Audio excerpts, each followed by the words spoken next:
Cliff Ashley from Dallas, Texas. My dad had been in the Navy in World War II, and I grew up, hearing his stories and seeing all of his pictures of the ships he was on and crossing the equator, back in those days. And I just grew up with that sort of stuff. And all of the other men in my family had been in the military. My dad, the only one in the Navy, but I just knew that I was going to do that when I got out of school. The day I graduated from high school, I started boot camp that same day. And I just knew that I wanted to be in the Navy, so the draft didn't have any effect on my decision to go in the Navy. And I think that's the first thing that any young sailor sees when you go aboard an aircraft carrier. This thing is huge. How do I find my berthing space? Once I leave my berthing space to go down to the mess hall, can I find my way back to my berthing space? It's huge. And there's not a lot of signs, telling you, how to get from point A to point B. You're looking at frame numbers and trying to remember, where you're at relative to where you think you want to go. As soon as I checked in at VA 106, I was assigned to the line crew, and it was just strictly, OJT. They paired you up with another plane captain, and you learned all about, the pre-flight, post-flight operations of the aircraft, how to get the pilots in and out of the plane, being responsible for making sure the plane was ready to fly.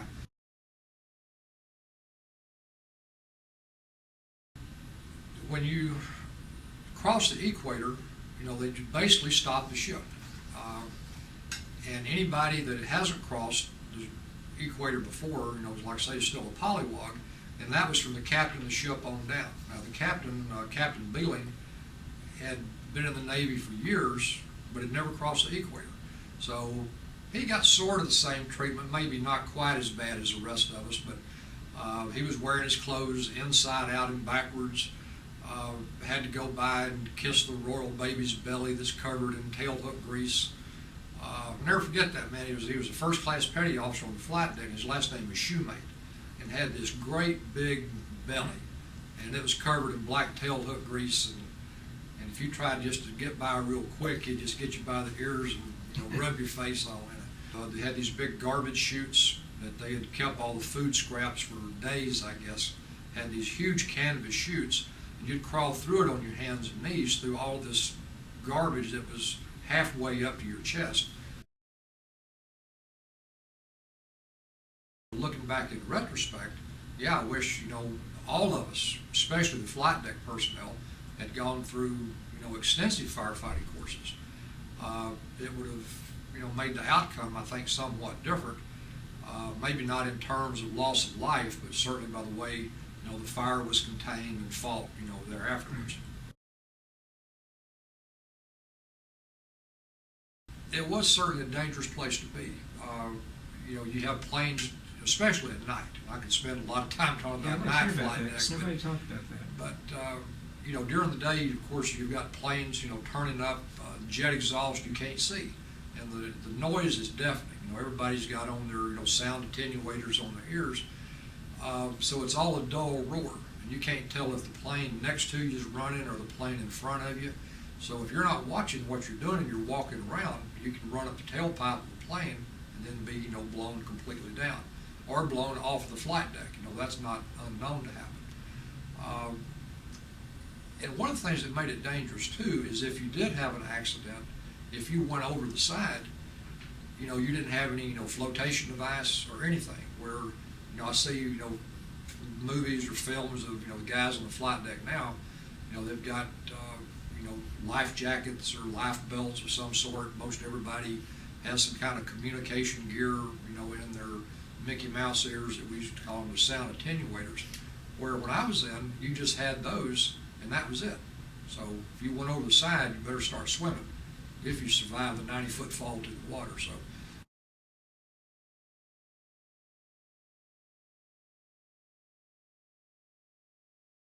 That day, our fifth day on the line, it started for me like any other day. My plane had gone out on the first launch somewhere around 7 or 8 o'clock that morning. We had the first launch, so it had got off and got back without any problem. Then I was spotted, for the second launch. And I was plane captain on aircraft number 303, A4 Skyhawk, A4E Skyhawk, side number 303, and was spotted all the way aft on the fantail, just, I guess, to the port of the center line, so kind of the aft port quarter of the flight deck. And so everything up to that point was normal. Got spotted, finished the pre-flight of the airplane, clean the canopy, check the fluids and the liquid oxygen and all that, just normal pre-flight. Then Commander Browning, Lieutenant Commander Browning was the pilot for my plane that day. So he came back and we went through a regular, pre-flight inspection that the pilot does, kind of kicking the tires, shaking the drop tanks and that sort of thing. So got him strapped in, and then it came time to start the plane. So the huffer pulled up, and one of my squadron mates, young fellow from Tennessee, I believe, Floyd Olena, was our starter. So he had hooked up the air hose, and I'd manned my position where the plane captain's at, back in the aft engine compartment. It's a big door that drops down from the underside of the plane. And the plane captain is looking up inside this engine compartment looking for fire during the startup period.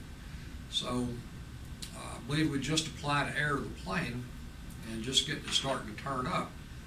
And then all of a sudden I was blown off my feet. I was kind of in a crouch, squatted down position, and was blown down.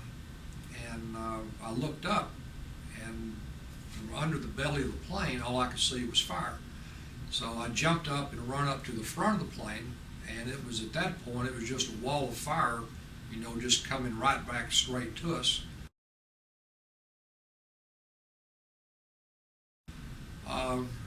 One of the things I distinctly remember is the second-class petty officer that I worked for.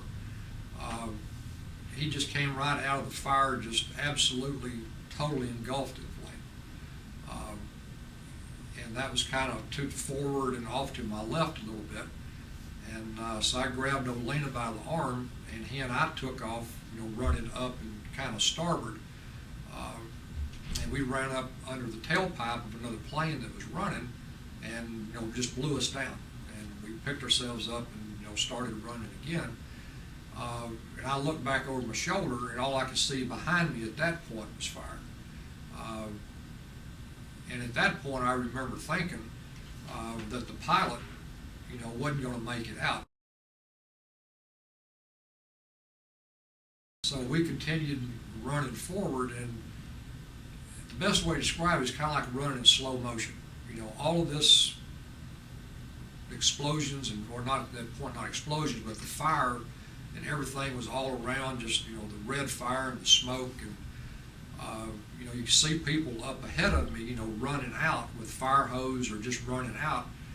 And then sometime along there, I think it's when the first bomb went off, and those people were just gone.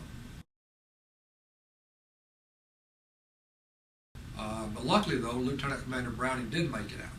I saw him later that day down in the hangar bay, and his hands were burned. He had already been to sick bay and got some bandages on his hands, but he had fairly minor burns on his hands. So I think because the canopy was closed, when that initial burst of fire went over the plane, then he was able to pop the canopy and jump out and make it to safety.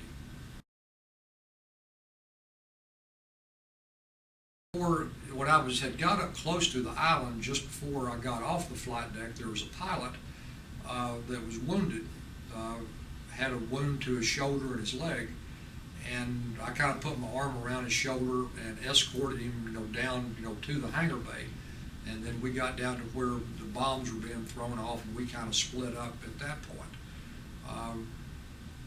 I've often wondered if it wasn't Lieutenant McCain. I've actually wrote him a letter twice to see if he remembered how he got off the flight deck, if somebody helped him. He was going under his own power, certainly, but I did assist some pilot off, and I've just often wondered out of curiosity if it could have been him.